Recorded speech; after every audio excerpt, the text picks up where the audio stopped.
Chapter 7. On my return, I found the following letter from my father. My dear Victor, you have probably waited impatiently for a letter to fix the date of your return to us, and I was at first tempted to write only a few lines, merely mentioning the day on which I should expect you. But that would be a cruel kindness, and I dare not do it. What would be your surprise, my son, when you expected a happy and glad welcome, to behold, on the contrary, tears and wretchedness? And how, Victor, can I relate our misfortune? Absence cannot have rendered you callous to our joys and griefs, and how shall I inflict pain on my long-absent son? I wish to prepare you for the woeful news, but I know it is impossible. Even now your eye schemes over the page to seek the words which are to convey to you the horrible tidings. William is dead, that sweet child, whose smiles delighted and warmed my heart, who was so gentle, yet so gay. Victor, he is murdered. I will not attempt to console you, but will simply relate the circumstances of the transaction. Last Thursday, May 7th, I, my niece, and your 2 brothers, went to walk in Plainpalais. The evening was warm and serene, and we prolonged our walk farther than usual. It was already dusk before we thought of returning, and then we discovered that William and Ernest, who had gone on before, were not to be found. We accordingly rested on a seat until they should return. Presently Ernest came, and inquired if we had seen his brother. He said that he had been playing with him, that William had run away to hide himself, and that he vainly sought for him, and afterwards waited for a long time, but that he did not return. This account rather alarmed us, and we continued to search for him until night fell, when Elizabeth conjectured that he might have returned to the house. He was not there. We returned again, with torches, for I could not rest, when I thought that my sweet boy had lost himself, and was exposed to all the damps and dews of night. Elizabeth also suffered extreme anguish. About 5 in the morning I discovered my lovely boy, whom the night before I had seen blooming and active in health, stretched on the grass livid and motionless. The print of the murderer's finger was on his neck. He was conveyed home, and the anguish that was visible in my countenance betrayed the secret to Elizabeth. She was very earnest to see the corpse. At first I attempted to prevent her, but she persisted, and entering the room where it lay, hastily examined the neck of the victim, and clasping her hands exclaimed, "O God! I have murdered my darling child." She fainted, and was restored with extreme difficulty. When she again lived, it was only to weep and sigh. She told me that same evening William had teased her to let him wear a very valuable miniature that she possessed of your mother. This picture is gone, and was doubtless the temptation which urged the murderer to the deed. We have no trace of him at present, although our exertions to discover him are unremitted, but they will not restore my beloved William. Come, dearest Victor, you alone can console Elizabeth. She weeps continually, and accuses herself unjustly as the cause of his death. Her words pierce my heart. We are all unhappy, but will not that be an additional motive for you, my son, to return and be our comforter? Your dear mother. Alas, Victor! I now say, thank God, she did not live to witness the cruel, miserable death of her youngest darling. Come, Victor, not brooding thoughts of vengeance against the assassin, but with feelings of peace and gentleness, that will heal, instead of festering, the wounds of our minds. Enter the house of mourning, my friend, but with kindness and affection for those who love you, and not with hatred for your enemies. Your affectionate and afflicted father, Alphonse Frankenstein. Geneva, May 12, 17. Clerval, who had watched my countenance as I read this letter, was surprised to observe the despair that succeeded the joy I at first expressed on receiving news from my friends. I threw the letter on the table, and covered my face with my hands. My dear Frankenstein, exclaimed Henry, when you perceived me weep with bitterness, are you always to be unhappy?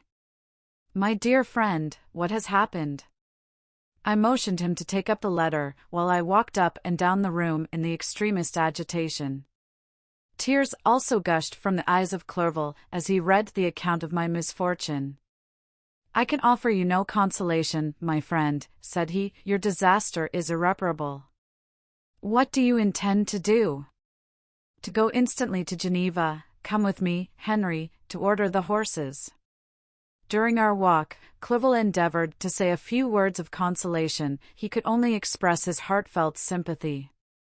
"Poor William," said he, "dear lovely child, he now sleeps with his angel mother. Who that had seen him bright and joyous in his young beauty, but must weep over his untimely loss? To die so miserably, to feel the murderer's grasp. How much more a murder that could destroy radiant innocence? Poor little fellow! One only consolation have we, his friends mourn and weep, but he is at rest. The pang is over, his sufferings are at an end forever. A sod covers his gentle form, and he knows no pain. He can no longer be a subject for pity, we must reserve that for his miserable survivors." Clerval spoke thus as we hurried through the streets. The words impressed themselves on my mind, and I remembered them afterwards in solitude. But now, as soon as the horses arrived, I hurried into a cabriolet, and bade farewell to my friend. My journey was very melancholy. At first I wished to hurry on, for I longed to console and sympathize with my loved and sorrowing friends, but when I drew near my native town, I slackened my progress. I could hardly sustain the multitude of feelings that crowded into my mind. I passed through scenes familiar to my youth, but which I had not seen for nearly 6 years. How altered everything might be during that time! One sudden and desolating change had taken place, but 1,000 little circumstances might have by degrees worked other alterations, which, although they were done more tranquilly, might not be the less decisive. Fear overcame me. I dared no advance, dreading 1,000 nameless evils that made me tremble, although I was unable to define them. I remained 2 days at Lausanne, in this painful state of mind. I contemplated the lake. The waters were placid, all around was calm, and the snowy mountains, the palaces of nature, were not changed. By degrees the calm and heavenly scene restored me, and I continued my journey towards Geneva. The road ran by the side of the lake, which became narrower as I approached my native town. I discovered more distinctly the black sides of Jura, and the bright summit of Mont Blanc. I wept like a child. Dear mountains! My own beautiful lake! How do you welcome your wanderer? Your summits are clear, the sky and lake are blue and placid. Is this to prognosticate peace, or to mock at my unhappiness? I fear, my friend, that I shall render myself tedious by dwelling on these preliminary circumstances, but they were days of comparative happiness, and I think of them with pleasure. My country, my beloved country! Who but a native can tell the delight I took in again beholding thy streams, thy mountains, and, more than all, thy lovely lake? Yet, as I drew nearer home, grief and fear again overcame me. Night also closed around, and when I could hardly see the dark mountains, I felt still more gloomily. The picture appeared a vast and dim scene of evil, and I foresaw obscurely that I was destined to become the most wretched of human beings. Alas! I prophesied truly, and failed only in one single circumstance, that in all the misery I imagined and dreaded, I did not conceive the 100th part of the anguish I was destined to endure. It was completely dark when I arrived in the environs of Geneva. The gates of the town were already shut, and I was obliged to pass the night at Setrin, a village at the distance of half a league from the city. The sky was serene, and, as I was unable to rest, I resolved to visit the spot where my poor William had been murdered. As I could not pass through the town, I was obliged to cross the lake in a boat to arrive at Plainpalais. During this short voyage I saw the lightning playing on the summit of Mont Blanc in the most beautiful figures. The storm appeared to approach rapidly, and, on landing, I ascended a low hill, that I might observe its progress. It advanced, the heavens were clouded, and I soon felt the rain coming slowly in large drops, but its violence quickly increased. I quitted my seat, and walked on, although the darkness and storm increased every minute, and the thunder burst with a terrific crash over my head. It was echoed from Salive, the Juras, and the Alps of Savoy. Vivid flashes of lightning dazzled my eyes, illuminating the lake, making it appear like a vast sheet of fire. Then for an instant everything seemed of a pitchy darkness, until the eye recovered itself from the preceding flash. The storm, as is often the case in Switzerland, appeared at once in various parts of the heavens.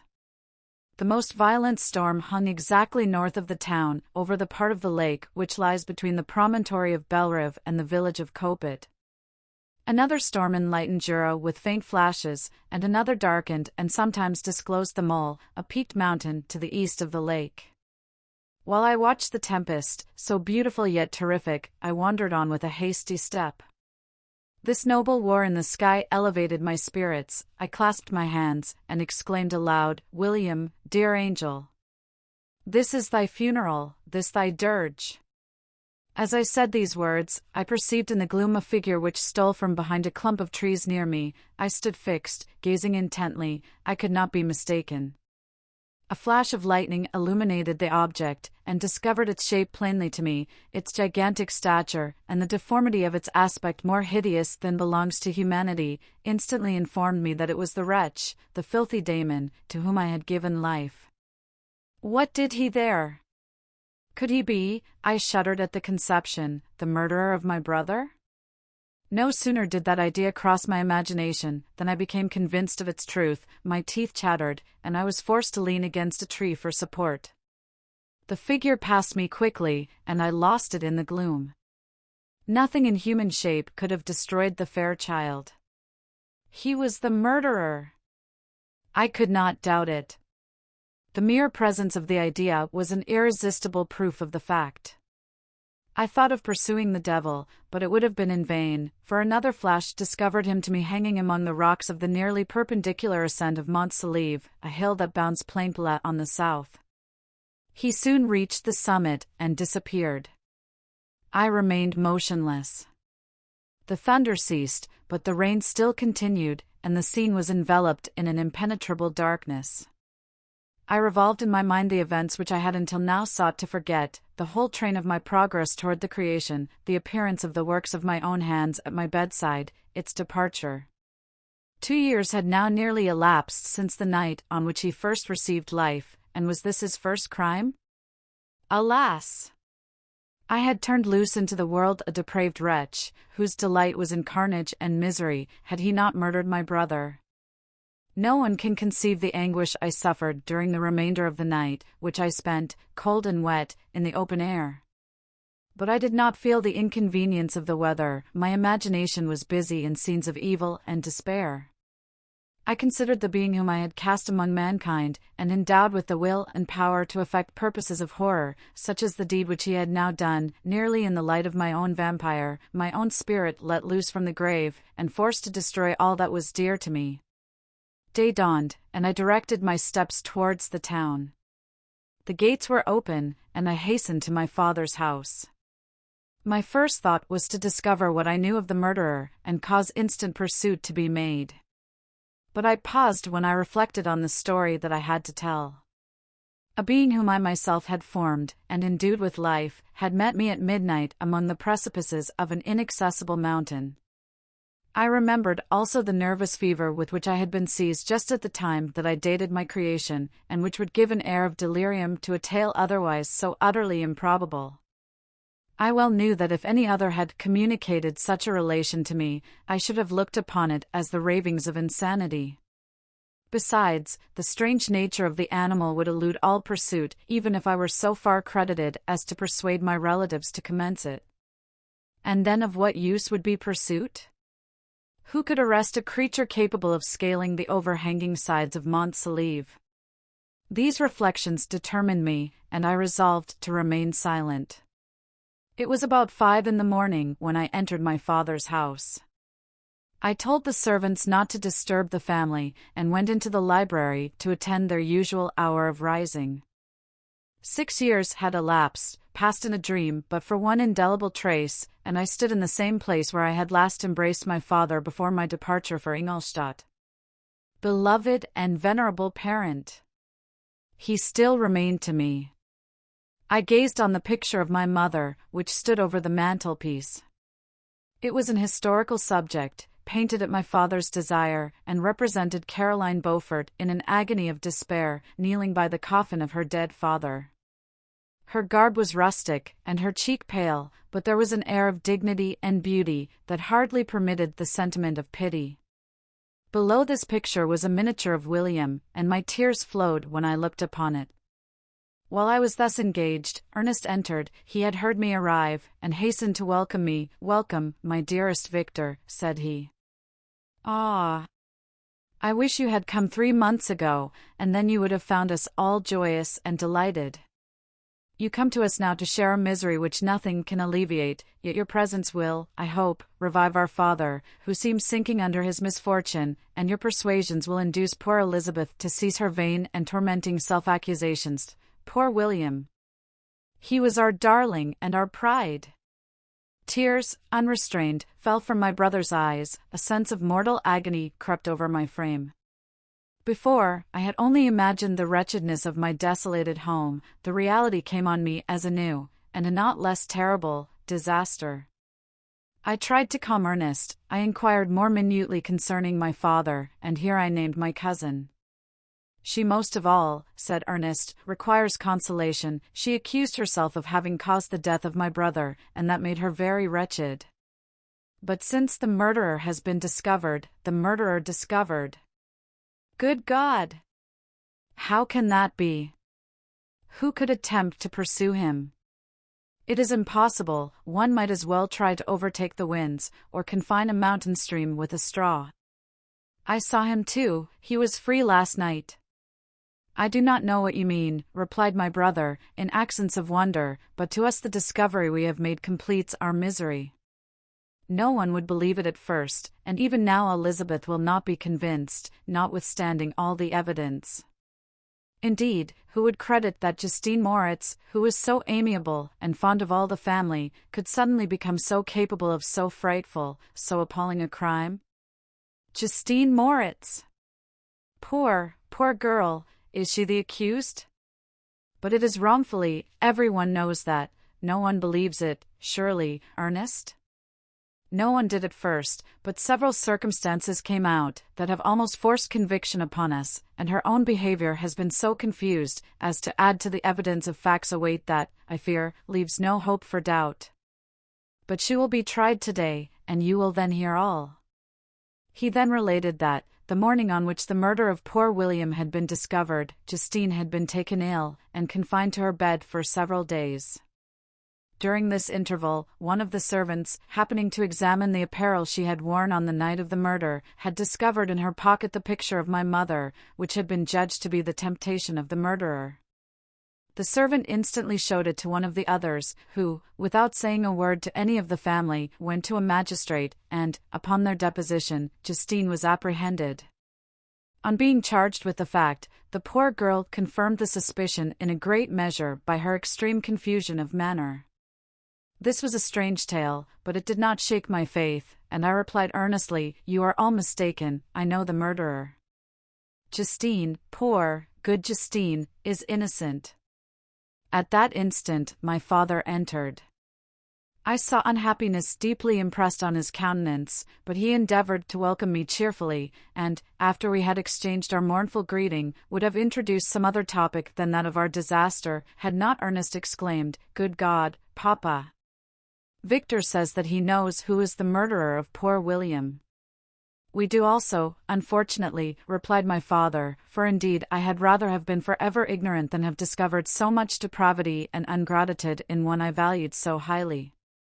"My dear father, you are mistaken. Justine is innocent. If she is, God forbid that she should suffer as guilty. She is to be tried today, and I sincerely hope, that she will be acquitted." This speech calmed me. I was firmly convinced in my own mind that Justine, and indeed every human being, was guiltless of this murder. I had no fear, therefore, that any circumstantial evidence could be brought forward strong enough to convict her. My tale was not one to announce publicly. Its astounding horror would be looked upon as madness by the vulgar. Did anyone indeed exist, except I, the Creator, who would believe, unless his senses convinced him, in the existence of the living monument of presumption and rash ignorance, which I had let loose upon the world? We were soon joined by Elizabeth. Time had altered her since I last beheld her, it had endowed her with loveliness surpassing the beauty of her childish years. There was the same candor, the same vivacity, but it was allied to an expression more full of sensibility and intellect. She welcomed me with the greatest affection. "Your arrival, my dear cousin," said she, "fills me with hope. You perhaps will find some means to justify my poor guiltless Justine. Alas! Who is safe, if she be convicted of crime? I rely on her innocence as certainly as I do upon my own. Our misfortune is doubly hard to us. We have not only lost that lovely darling boy, but this poor girl, whom I sincerely love, is to be torn away by even a worse fate. If she is condemned, I never shall know joy more. But she will not, I am sure she will not, and then I shall be happy again, even after the sad death of my little William." "She is innocent, my Elizabeth," said I, "and that shall be proved. Fear nothing, but let your spirits be cheered by the assurance of her acquittal." "How kind and generous you are!" "Everyone else believes in her guilt, and that made me wretched, for I knew that it was impossible, and to see everyone else prejudiced in so deadly a manner rendered me hopeless and despairing." She wept. "Dearest niece," said my father, "dry your tears. If she is, as you believe, innocent, rely on the justice of our laws, and the activity with which I shall prevent the slightest shadow of partiality.